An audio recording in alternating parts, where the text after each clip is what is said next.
Tuhan beri kami kemampuan pagi hari ini Bapak untuk kami boleh menangkap apa yang menjadi pesan, apa yang menjadi isi hati-Mu Tuhan. Kami percaya biar setiap firman yang ditabur Tuhan menjadi benih yang baik untuk hidup setiap kami, untuk kami boleh berbuah lebat dalam kehidupan kami. Kami percaya Bapa, mari Tuhan pagi ini berikan kami telinga seorang murid, hati seorang hamba yang mau mendengar dan menerima setiap pengajaran yang berasal daripada-Mu Tuhan. Terima kasih Bapa, hari dalam Yesus kami berdoa dan mengucap syukur. Amin. Shalom, selamat pagi saudara semuanya. Shalom. Pagi hari ini kita mau belajar dari firman Tuhan saudara.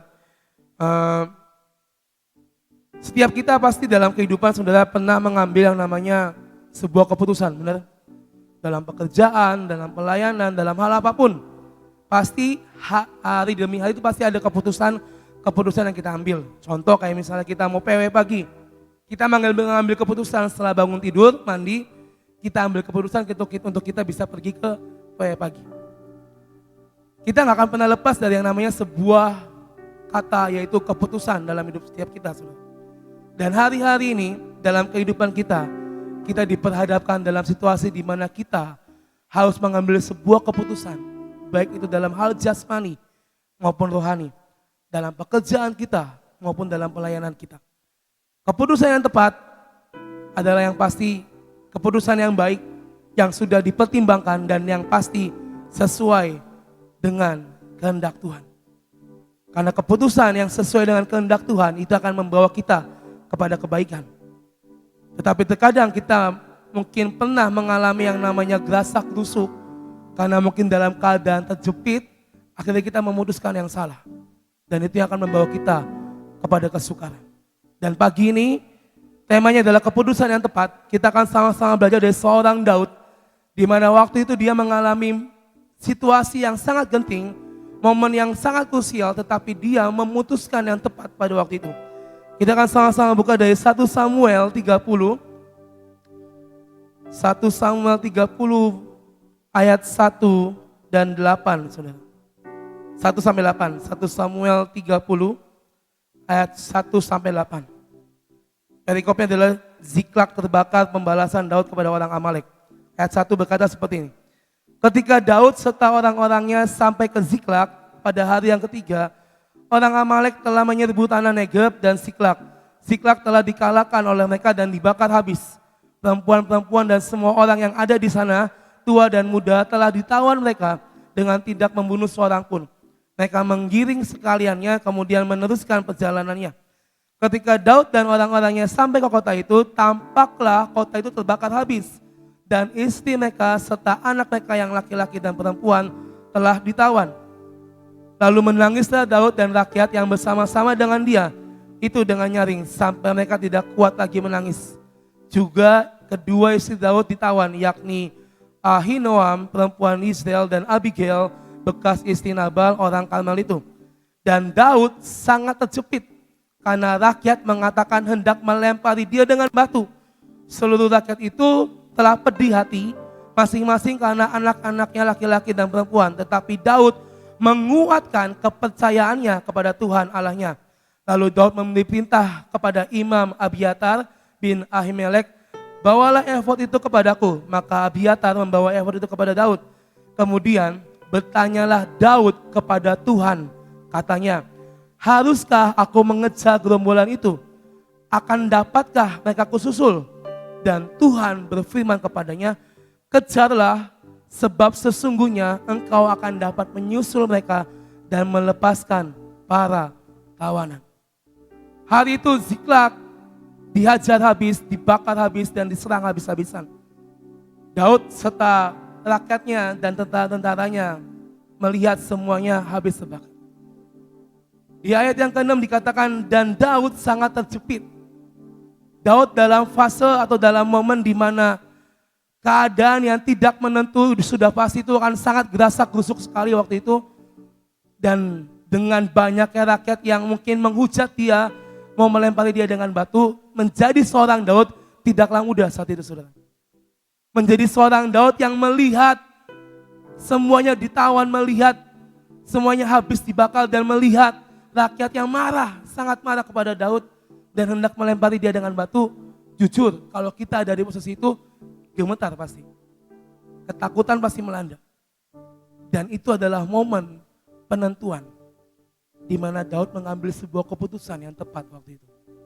Dikatakan lagi saudara, jadi ayat yang 6 tadi. Tetapi Daud menguatkan kepercayaannya kepada Tuhan Allahnya. Dia menyuruh Abiatar mengambil efodnya. Dia pakai dan lalu dia datang ke Tuhan. Dia tanya ke Tuhan, dia berdoa ke Tuhan. Itulah keputusan yang tepat yang Daud ambil saat itu. Dia tidak berpikir dengan pikiran manusianya. Dia tidak mengambil keputusan dengan gerasa gerusuk. Meskipun keadaannya tidak mengenakan, meskipun kondisinya sedang kacau balau. Tetapi keputusan yang Daud ambil adalah apa? Dia datang menghadap ke Allah Bapa. Dia tanya, dia berdoa. Tuhan bisa enggak sih sekiranya menyusul mereka? Bisa enggak saya sekiranya mengejar mereka? Lalu Tuhan berfirman, di ayat 8, dan Tuhan berfirman kepada Daud, kejarlah, sebab sesungguhnya engkau akan dapat menyusul dan melepaskan para tawanan. Hari itu, rakyat Israel dan Daud mengalami masalah yang sama. Hari itu rakyat Israel dan Daud mengalami ketakutan yang sama. Tetapi respon yang berbeda membuat keputusan yang diambil pun berbeda. Rakyat Israel, mereka sangat pedih hati dan mereka mempersalahkan situasi dan keadaan sehingga mereka akan melempari Daud dengan batu. Sehingga keputusan yang mereka ambil, gue udah kesel, keluarga saya udah ditawan, anak-anak saya mungkin udah ditawan. Gimana nih Daud, kamu sebagai seorang pemimpin, mana tanggung jawabnya? Itu respon dan keputusan yang rakyat Israel ambil waktu itu. Tetapi Daud dengan kondisi yang sama-sama sedih, sama-sama takut, sama-sama hancur, tapi Daud menguatkan iman percayanya ke Tuhan. Dan dia bertanya, Tuhan, apa yang harus berbuat? Apakah aku harus mengejar? Apakah mereka dapat aku susul? Keputusan yang tepat membuat Daud mendapatkan rema dari firman ayat yang ke-8. Dan kalau kita baca selebihnya kita tahu seperti apa. Dan hari-hari ini saudara, kita kadang dihadapkan pada situasi di mana kita harus mengambil sebuah keputusan. Saya pun masih belajar tentang akan hal ini. Tetapi hari ini yang saya dapat, yang saya pelajari, ada 3 hal saudara untuk kita bisa mengambil keputusan yang tepat dalam hidup setiap kita. Yang pertama kita akan sama-sama buka dari Yesaya pasal yang ke-46. Yesaya 46 ayat yang ke-4 saudara. Yesaya 46 ayat 4 berkata seperti ini, sampai masa tuamu, aku Tuhan tetap Tuhan. Dan sampai masa putih rambutmu, Tuhan menggendong kita. Tuhan telah melakukannya dan mau menanggung kita terus. Tuhan mau memikul kita dan menyelamatkan kita. Amin saudara. Ini ayat yang saya dapat tadi pagi dan ini sangat memberkati sekali. Bahwa bahkan sampai masa tua kita, sampai putih rambut kita, Tuhan tetaplah Tuhan. Di awal Tuhan berfirman, aku akan menyertai engkau sampai pada kesudahannya, yaitulah Tuhan sampai kita nanti kembali ke surga. Sampai putih rambut kita, sampai tuanya kita, Tuhan mau memikul kita dan menyelamatkan kita. Hal yang pertama saudara untuk kita bisa menjadi orang yang bisa mengambil keputusan adalah kita harus tahu bahwa Tuhan menanggung kita. Tuhan menanggung setiap kita. Ayatnya jelas, sampai masa tua kita, sampai putih rambut kita, Tuhan menggendong setiap kita. Berapapun banyaknya beban-beban kita hari-hari ini saudara. Mau seberat apapun masalahnya, mau seterjepit apapun kondisinya, hendaklah kita mengambil satu keputusan, yaitu tetap ada di di dalam Tuhan. Daud sudah mempraktekannya. Dalam kondisi terjepit, dia mengambil sebuah keputusan. Dia ambil effort, dia doa sama Tuhan. Dan itulah yang mungkin kita bisa lakukan dalam hidup setiap kita. Kadang kita pernah dalam situasi, udahlah gak usah Tuhan-Tuhanan lagi, ini kondisi udah semakin besar, semakin masalah semakin besar. Ketika Tuhan yang berfirman dan berjanji saudara, mau kita melakukan usaha dengan daging kita sekeras apapun, kalau memang itu maunya Tuhan, ya biar kehendak Tuhan yang jadi. Kita mau berusaha sekeras dengan daging kita tanpa menyertakan Tuhan, itu gak akan pernah menghasilkan apa-apa. Tapi berusahalah, bekerja keraslah dengan menyertakan Tuhan. Maka saya percaya firman itu akan jadi nyata dalam hidup setiap kita. Hal yang pertama, kita harus ingat Tuhan menanggung hidup kita. Lalu yang kedua, kita akan sama-sama buka dari Ibrani pasal yang ke-13 ayat 5b, saudara. Ibrani 13 ayat 5b berkata seperti ini, Aku Tuhan Allahmu sekali-kali tidak akan membiarkan engkau, dan aku Tuhan Allahmu sekali-kali tidak akan meninggalkan engkau. Amin. Ini firman yang asli, bukan dibuat-buat. Saya percaya Alkitab adalah kitab kehidupan yang asli dan tidak direkayasa, benar? Tuhan berkata, aku nak tidak sekali-kali akan membiarkan engkau, dan aku tidak sekali-kali akan meninggalkan engkau. Hal yang kedua saudara yang kita pelajari adalah Tuhan tidak akan membiarkan kita sendirian. Amin. Kita jatuh sekalipun, tergeletak sekalipun, Tuhan tetap ngulurin tangan buat kita. Pernah ngalamin saudara ketika kita dalam situasi di bawah, lalu kita berdoa dan kita melihat mukjizat, pernah ngalamin pastinya? Pernah ngalamin saudara? Itulah bukti bahwa Tuhan tidak pernah meninggalkan kita. Dan sudah seharusnya kita mengambil keputusan yang tepat, bahwa apapun masalah kita, datanglah ke Tuhan. Jangan datang ke dukun, atau datang ke rentenir, atau datang ke si yang orang punya banyak uang yang kasih bunga tinggi. No. Setiap masalah demi masalah, datang ke Tuhan. Saya percaya satu demi satu pasti kelar. Saya pernah ngalamin akan hal itu. Ketika saya hopeless, tidak ada harapan sekalipun. Terakhir saya cuma bisa Tuhan, saya pasrah berserah. Udah mau apapun yang terjadi, saya percaya Tuhan tidak akan membiarkan saya sendirian. Dan saya mengalami hal-hal satu demi satu, masalah itu kelar. Ayatnya udah ada, saya bukan mengada-ngada, tapi ayatnya memang sudah ada. Tuhan tidak akan membiarkan kita, dan Tuhan tidak akan meninggalkan kita. Amin. Percaya saudara, ini firman jadi dalam hidup kita. Yang ketiga, yang terakhir saudara, kita akan sama-sama buka dari 1 Petrus 5 ayat yang ke-7. 1 Petrus 5 ayat yang ke-7. Ini ayat yang populer juga. Berkata seperti ini, serahkanlah segala kekhawatiranmu kepadanya, sebab ia yang memelihara kamu. Yang ketiga adalah Tuhan care, Tuhan peduli, dan Tuhan memelihara hidup kita.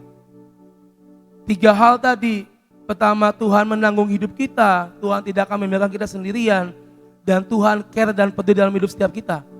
Jadikan ini landasan setiap kita, untuk apapun keputusan yang kita ambil, kita ingat akan ketiga hal ini saudara.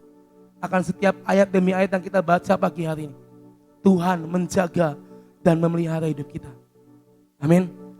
Masalah, badai, COVID yang semakin merajalela beberapa waktu lalu, toh kita masih ada pagi hari ini.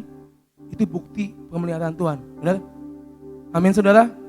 Percayalah saudara, bahwa keputusan demi keputusan yang diambil, hendaklah berdasarkan kehendak dan firman Tuhan. Dan terakhir saudara, kita akan sama-sama buka ayat yang terakhir, Amsal 3 ayat 5 sampai 6. Amsal 3 ayat 5 sampai 6 berkata seperti ini. Amsal 3 ayat 5 dan 6. Percayalah kepada Tuhan dengan segenap hatimu, dan janganlah bersandar pada pengertianmu sendiri. Akuilah Dia dalam segala lakumu, maka Ia akan meluruskan jalanmu. Amin. Bersandar, percaya hanya kepada Tuhan, dan jangan bersandar pada pengertian diri sendiri. Cukup hal yang kita lakukan, kita akui Tuhan dalam segala tingkah laku kita. Sertakan Tuhan, bersama dengan Tuhan, masukkan Tuhan dalam semua apapun keputusan yang kita buat. Maka Tuhan akan meluruskan jalan-jalan kita. Keputusan yang tepat adalah di mana ketika keputusan yang diambil, yang dipilih adalah berdasarkan kehendak Allah dan berdasarkan firman Tuhan. Ingat, kita punya hubungan koneksi melalui Roh Kudus dan dengan Tuhan. Itu jalan untuk kita bertemu dan berjumpa dengan Tuhan. Kita sering diajarkan, tanya Roh Kudus, tanya Roh Kudus. Dalam hal apapun, dalam keputusan apapun, tanya Roh Kudus. Kita lagi ngadepin masalah, tanya apa yang harus kita perbuat. Kita sering dapat pengajaran akan hal itu, saudara. Tapi apakah kita sudah mempraktekannya hari-hari ini? Saya pernah ngalamin situasi di mana dalam pekerjaan saya, hari itu cukup padat dan saya harus mengambil keputusan mana yang harus saya jalani terlebih dahulu. Ovedi ngasih pekerjaan A, B, C, pokoknya ini harus kelar hari ini. Dan saya harus memilih, ini yang harus duluan dikerjain yang mana. Yang sekiranya bisa 1 kali 2 jalan sekaligus bisa barengan. Jujur waktu itu saya, ini mumet, ini gimana ya. Semuanya hal yang penting harus dikerjakan. Dan saya coba praktek iman waktu itu. Saya cuma ngomong, Tuhan, saya percaya biar apa yang dipilih, apa yang akan dikerjakan, Kau Tuhan yang mengatur segalanya. Dan saya percaya ini kerjaan dikasih sama saya percaya hari ini bisa kelar. Saya bilang gitu. Jadi saya cuma ngomong di hati saya. Akhirnya saya memilih, saya memutuskan, dan akhirnya hari itu semuanya on control dan saya tahu keputusan yang saya ambil adalah keputusan bersama dengan Tuhan. Coba kalau mungkin saya nggak menyertakan Tuhan, ini bisa berantakan semuanya. Pernah ngalamin juga, saudara, saya ngambil keputusan yang tidak menyertakan Tuhan, saya mengambil dengan pengertian saya, malah berantakan hari itu. Wah, saya kena tegur, saya kena marah. Tapi dari situ saya belajar, saudara, bahwa setiap firman, setiap pengajaran itu memang harus dipraktekkan, harus dilakukan. Dan saya percaya keputusan yang tepat adalah keputusan yang kita ambil ketika kita tanya Tuhan, berkomunikasi dengan Tuhan, dan yang sesuai dengan kehendak Tuhan. Saya percaya saudara hari-hari ini, ayo sertakan Tuhan, sertakan Tuhan. Apapun keputusan yang kita ambil, langkah apapun yang kita lakukan, yang kita ambil, sertakan Tuhan. Karena saya percaya, tadi saya katakan di awal, ketika kita menyertakan Tuhan, keputusan yang menyertakan Tuhan, itu yang akan membawa kita kepada kebaikan. Amin, saudara. Siap menyertakan Tuhan dalam keputusan apapun yang kita ambil hari-hari ini. Percaya keputusan yang kita ambil itulah yang berasal daripada Tuhan. Terima kasih, Tuhan berkati kita semua. Saudara, mengambil keputusan yang tepat itu tidak mudah. Ya. Kenapa saya katakan bahwa mengambil keputusan itu tidak mudah? Karena keputusan itulah yang dinamakan penentuan. Apa yang kita putuskan itu menentukan apa yang ada di hadapan kita. Jadi tidaklah hal yang mudah. Tadi dikatakan oleh Bom-Bom bagaimana poin-poin supaya kita dapat mengambil keputusan yang tepat. Saya tambahin satu lagi, yaitu ketenangan. Orang kalau mau ngambil keputusan, kalau cepat-cepat itu bisa salah. Betul nggak? Kalau kitanya tidak tenang, itu bisa salah juga. Yesaya 30 ayat 15 coba ditayangkan bagian terakhir. Yesaya 30 ayat 15 bagian terakhir dikatakan begini. Dalam tinggal tenang dan percaya itu terletak kekuatan kita. Di kekuatan kita. Kekuatan itu apa sih? Mantep di hati. Ya. Jadi kalau kita mau ngambil keputusan itu harus mantep dulu.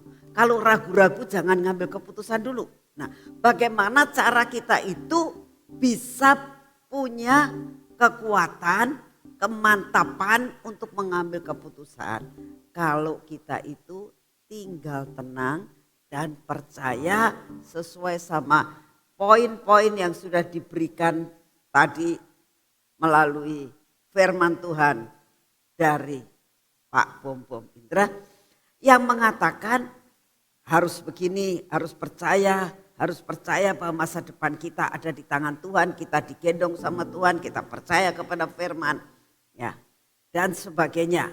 Nah, tapi kalau apapun yang kita percayai tidak ada ketenangan, tetap salah dalam kita mengambil keputusan.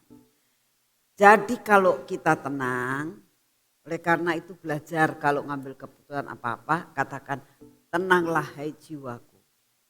Karena dengan duduk tenang dan percaya ada kekuatan mengambil keputusan di dalam ketepatan. Amin. Yuk kita berdoa. Terima kasih ya Tuhan. Karena kami tahu begitu kami bangun tidur Tuhan. Langsung kami harus mengambil suatu keputusan. Apabila keputusan kami salah, maka sepanjang hari itu apa yang kita lakukan tidak bisa kami lakukan di dalam ketepatan. Oleh karena itu ya Tuhan, biarlah Kau berikan kepada kami roh ketenangan. Duduk diam di bawah kaki-Mu sambil merenungkan akan semua firman-Mu. Barulah kami mengambil suatu langkah-langkah yang Engkau tetapkan untuk kami jalani sepanjang hidup kami. Terima kasih Tuhan untuk firman-Mu. Terima kasih untuk sepanjang hari ini Tuhan. Terima kasih untuk hari yang baru yang Kau berikan buat kami. Terima kasih untuk minggu yang baru yang Kau berikan buat kami. Terima kasih Tuhan untuk pimpinan-Mu sepanjang minggu yang lalu. Dan mulai minggu ini adalah sesuatu hal yang baru yang Kau siapkan buat kami. Kami mau menjalani bersama dengan Engkau Tuhan. Mulai hari Senin ini sampai dengan hari Sabtu minggu ini. Biarlah kami berjalan bersama dengan Engkau. Dalam mengambil keputusan apapun buat kami lakukan di dalam ketepatan. Terima kasih untuk kasih setia-Mu ya Bapa. Saat ini kami datang di hadapan-Mu ya Tuhan. Kami tetap mau berdoa buat bangsa dan negara kami. Kami bersyukur untuk segala sesuatu yang Kau sudah kerjakan. Karena kami melihat akan perkembangan yang ada dalam negara kami ini ya Tuhan. Engkau tahu pariwisata di Bali sudah mulai mau dibuka.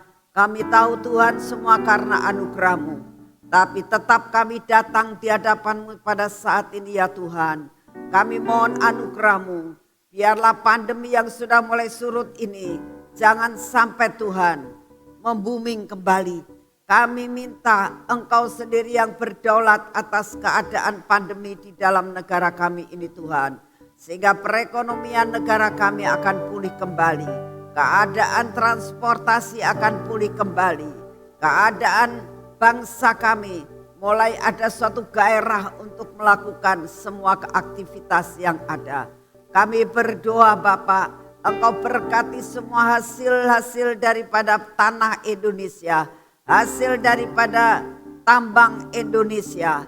Kami berdoa, biarlah Kau memberkati akan semua hasil laut yang ada di Indonesia. Bapa kami minta Engkau perlipat kali gandaan supaya bisa membayar semua kekurangan hutang-hutang yang ditanggung oleh bangsa dan negara kami. Terima kasih untuk semuanya. Bapak, saat ini kami datang di hadapan-Mu. Saat ini kami mau menyerahkan semua persoalan dalam hidup kami. Beban yang berat yang ada dalam hidup kami Tuhan. Engkau tahu keadaan kami, Engkau tahu perekonomian kami, Engkau tahu beban-beban yang sangat berat yang kami hadapi hari demi hari di hadapan-Mu.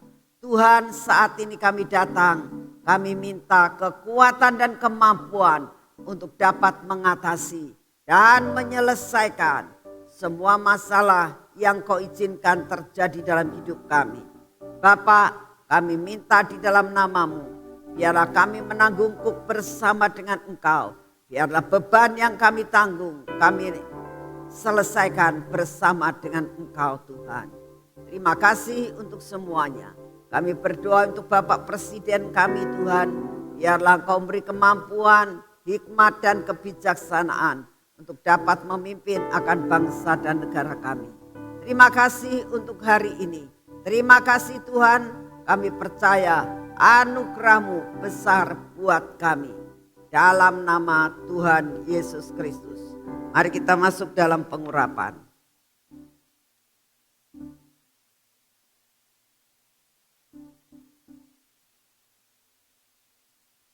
Bapa, hari ini kami mau menyelesaikan semua pekerjaan kami Tuhan.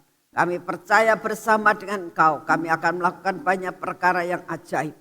Di dalam nama Tuhan Yesus, biarlah pengurapan yang berasal daripada-Mu turun atas hidup kami. Dari ujung rambut kami sampai kepada telapak kaki kami. Biarlah mata kami Engkau sendiri ya Tuhan yang akan mengurapi. Telinga kami juga Tuhan. Bibir mulut kami Tuhan. Biarlah hati kami melekat terus ke dalam hati-Mu Tuhan. Biarlah semua keraguan-raguan kami dipatahkan. Semua roh-roh yang tidak percaya dipatahkan. Dalam nama Tuhan Yesus. Biarlah hari ini Tuhan kami mau melakukan semua pekerjaan kami bersama dengan Engkau. Dan kami tahu bersama dengan Engkau Tuhan kami akan dapat menyelesaikan semua pekerjaan kami. Bapak berkati akan kaki kami. Supaya kaki kami dipagari Tuhan. Untuk berjalan dalam jalan yang sudah Engkau tentukan. Terima kasih Bapak. Segala puji, hormat dan syukur kami naikkan di hadapan-Mu. Engkau Bapa yang sungguh amat sangat luar biasa. Hari ini Tuhan, kemenangan sudah ada di tangan kami. Dalam nama Tuhan Yesus. Amin. Selamat pagi, Tuhan memberkati saudara semuanya.